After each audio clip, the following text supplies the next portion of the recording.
To Be Like Jesus, written by Ellen G. White. The law of the Lord is perfect, converting the soul. The testimony of the Lord is sure, making wise the simple.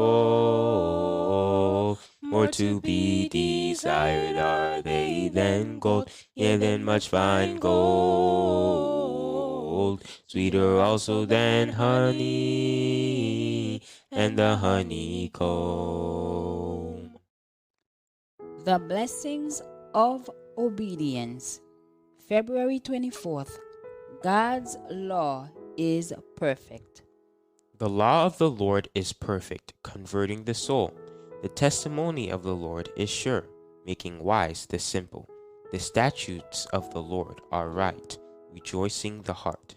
The commandment of the Lord is pure, enlightening the eyes.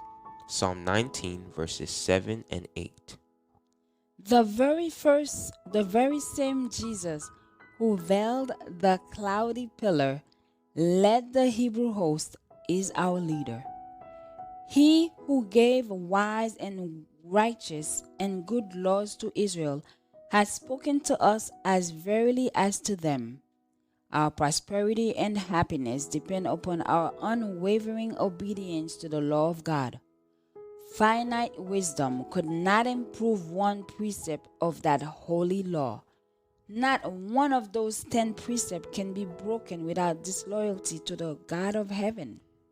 To keep every jot and tittle of the law is essential for our own happiness and for the happiness of all connected with us.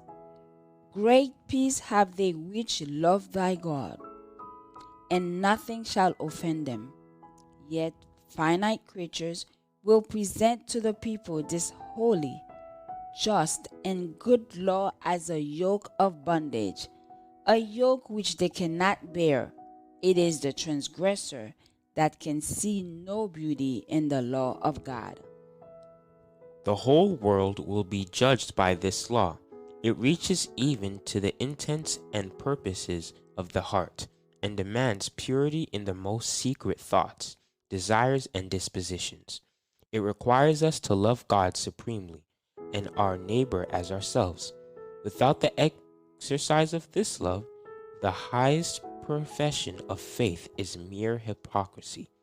God claims for every soul of the human family perfect obedience to his law.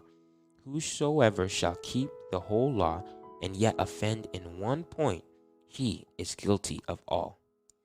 The least deviation from that law, by neglect or willful transgression, is sin, and every sin exposes the sinner to the wrath of God. The unrenewed heart will hate the restriction of the law of God and will strive to throw off its holy claims. Our eternal welfare depends upon a proper understanding of the law of God, a deep conviction of its holy character, and a ready obedience to its requirements. Men and women must be convicted of sin before they will feel their need of Christ. Those who trample under their feet the law of God have rejected the only means to define to the transgressor what sin is. They are doing the work of the great deceiver. The statutes of the Lord are right, rejoicing the heart. The commandment of the Lord is pure, enlightening the eyes. More to be desired are they than gold, yea, than much fine gold.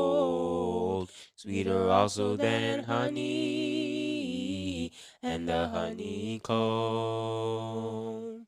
Join us tomorrow for another devotional reading by God's grace. Now may the peace which surpasses all understanding keep your hearts and minds on Jesus.